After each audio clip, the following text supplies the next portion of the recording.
in this video, I will show you the exact way I use to build websites like this with modern animations, with modern interactions, and that's already optimized for mobile, which is the most important thing. You can see it works perfectly. Navigation bar also works. The reason I can do it within a few hours instead of spending weeks and months on building something like this from scratch is because I use 3 tools that I will be showing you today. And the first one is not Figma or Framer. It is actually Framer Marketplace, which has tons and tons of templates that are free, and they also have paid templates. But yeah, I will be showing you an example how to find the right template for your business, because finding the right template is the most important thing here. You want the template to be suitable for your brand, with colors, with the sections that you need, with all of the different integrations that your website might need. Because if you're building e-commerce website and if you're building SaaS, they will be a lot different. So let's say I'm building SaaS, I will select a template, scroll here, and I will select SaaS from the tags to see the rest of the websites that suits my category. And here I can see and look if any of these match the logos that I have, the colors that I have, the brand field that I have. And based from that, I can select the template and I can move from that. So I've chosen this template because it's pretty modern. It works as well from SaaS, as well from other types of businesses, because it has all the elements that you might need. And it has also a lot of pages compared to other templates that might have only landing page. So here we have some features, also very good description, very easy to customize since the icons are pretty changeable. We have a lot of different other pages like About Us page. I have also careers. I can show you in Figma what this template has. By the way, I'm not affiliated with this. This is just a random template that I choose. And on this, I will show you how you can do this with any template that you like, whether it's a framework template or even Webflow template. So once you selected the right template for your business, for your niche, and you found the template that matches your colors, then you would need to download it, whether it's paid or free, and you will have the file in Figma first. That's what you need to start. A lot of people start in Framer straight up. I think that's might work for if you don't need anything custom. So for example, if you want to take these and have the same title, the same description in Framer, because in Framer you will not be able to change this. You can change like things like this, like graphics, only in Figma. So that's what I'm usually do. I take this template and I will change the text. So let's say I want to change the text. I'll go to Perplexity and I will tell her to write a text for let's say we're building a to-do tracker. So I'm going to say that write a text for hero section for to-do list with AI. And it's going to create all the text that I might need for the website, for the hero section. So as you can see, created now bar, home, features, pricing, support. Let's say support, and let's do blog instead of contact us. And here we can say, so it's not the same, we can say try for free. And here we get started for free, basically the same logic. Other than that, we have also above the line. So we can say organize smarter with AI. And the headline would be AI powered to-do list. So as you can see, it's pretty good at writing text compared to general ChatGPT.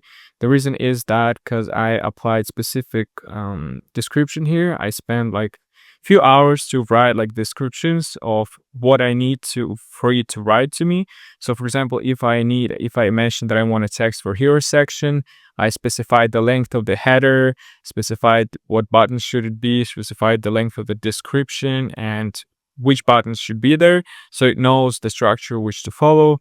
Also, if I need a feature text, so for example, as you can see here, we have 4 features, and I can mention here that I need 4 features. So that's what I'm going to do. Now write 4 features, and it's going to create me the good structure for 4 features.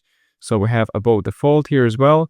Since there is no above default, I'm just gonna skip this. For headline, I'm going to just replace this here. For description, I'm going to do the same. Let's make it longer. And here we have 4 bullet points, which I can just copy and replace them here. So the interesting part would be working on the graphics, because it's not just text. You would need to actually go and find some other graphics, but I'm going to show you how to do that. So it's very easy and not hard at all. So I'm just gonna replace the text here and replace the text here as well. And now I'm just gonna read it what it says. So intelligent prioritization is very similar to what is this. So I'm gonna actually replace this and keep it as it is, because it's very similar to the graphic itself. Adaptive scheduling, real-time adjustment to fit your changing needs. So let's scroll down here and see if we find something like this. I think this would work pretty well for our project. So I'm just gonna copy it and replace it to put it here. Let's see how the transition here. Can place it in here. And for the transition, I think we can create a mask and mask it so it has seamless transition to the bottom. Let's just do that. Put it into absolute positioning, and then create a mask here. And have the nice seamless transition from the bottom. For the rest of that, I would do pretty much the same thing. If I need something more custom, then I would go to other sources, like this one has bent to card, which is multi-purpose. So I can get something from here and apply it for my website. So as you can see, it has a lot of different cards, and I can take any of these. For example, it has a dark colors, and basically go from there. So I'll just copy one, go to the website and paste it in here. Choose the dark color here and undo the component. Try to place it instead of this card. Remove the background, make it a little bit smaller, and I would apply other mode here so it's looks more native here, and then it looks much more native. Obviously, to make it more native, I could make the same as here, so I try to do that. Then just do the same here and maybe remove the mode. Yeah, now it looks a bit similar to what we have here. So the same I would do here, and then once I did everything, once I customized everything, I can go to Framer and start bringing it over to Framer. I will show you how to do that, but also will show you the example of how I did exactly the same thing for one of my clients. So we did this website. First, we had a template that I started to work on in Figma, and then once it was completed, I moved it all in Framer in 1 hour or so. So this is the website that I did, and this was the original template, which is Cosmo. I've started to do it in Figma first. As I mentioned, I think this is a great practice to start working not directly in Framer. Even if you're a professional designer, I think you shouldn't start in Framer. But if you have no experience with the design at all, I think maybe starting in Framer would be not such a bad solution at all. So this is the template. As you can see, it looks pretty similar to what we have in here. A lot of similar sections, a lot of similar colors. Obviously, I customized a few things to create a similar website elements, and I customize it. And then what I had to do is go to Framer and very easily to just bring it over to Framer. As you can see, it's already done. And I didn't need to create all of these from scratch, since the structure, everything was already pre-built. And it took me like a few hours to do. So the same I can do here. Once I have designed everything in Figma, I can go to Framer and start changing all of the things that I applied in Figma. So I will show you how to do that. First, we will need to change the text. So that's what I would do easily. Just double click on the text and double click on the text here to apply it very easily, nothing hard. And yeah, so for the navigation, I can do the same. We have blog here.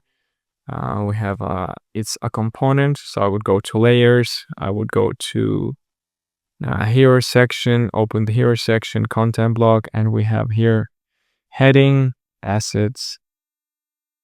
So I would go to this, to the component of navbar, and I would basically add anything here, and it would apply it across all of the other pages. So pretty neat with Framer. They're easy to apply everything. For the images, also the same thing. It's a component. So what I will need to do is just go here. I don't need to do something here like in a editor. I would just need to go here to the sidebar and apply the images. So if I just export this whole image, obviously without text. So just remove the text and export the whole image. Export PNG. Let's do 3x. So it looks very native on the browser and doesn't look like something that was exported with very low quality. So that's what I'm going to do. Export this image, go to Framer, and then just apply the picture here. And I will have the result ready. It will look very native to here, like it was meant to be here. So if I preview it, you can see the quality is really good and it doesn't look pixelated because I exported in 3x. Yeah, so the same thing here. I will just need to edit the text, apply everything correctly, and I'll be able to have the live website within a few hours. So then I can just preview all the other pages that I might need. So you can see it has feature page, also with animations, also with all of the other elements that I might need. The next pages are even better. So if I go to price, also very nice. You can see that the navigation is fixed to the top. So whenever I scroll, I can also always book a demo, and I can also always see the important information at the top, which is really cool. We have the careers page. So basically, if you have a big company, also have this page ready for you already. We have integration page. So all the integrations that you might need. Every company needs some integrations. If you're not focusing on that, just having this on your page will not hurt, especially if you don't need to build it from scratch, especially if it's already pre-built. You would only need to put your own integrations here, or not even integrations. You can actually take this and apply it to your content. So let's say you have roadmap and you like this section, so you can just keep this here. Even the icons here would work, but you would just need to change the text and say like January, and you would just say like your features that you will add to the website. You can add it to roadmap. So you can very easily customize all of these sections to whatever you need to. We have a very nice contact us page, which is really cool on the mobile. I think it was made with the primary mobile in mind, because very often it's on the left side, the form, and on the right side it's text, or vice versa. But here we can see it's optimized for mobile first, which is also very nice. We have about us page with this text animations. You can see it has this animation here. So if I see how it's made, I think it was made with code. Yeah, it has some code overrides, I think. Card may trick, or maybe it's standard from Framer. Not sure, but yeah, we have some team members here as well, which is also looks very cool. Unfortunately, you cannot click on it. The next page we have blog, also very simple page. Legal, obviously we have terms of service and 404 page. And yeah, so let me know what you think about this simple Framer process.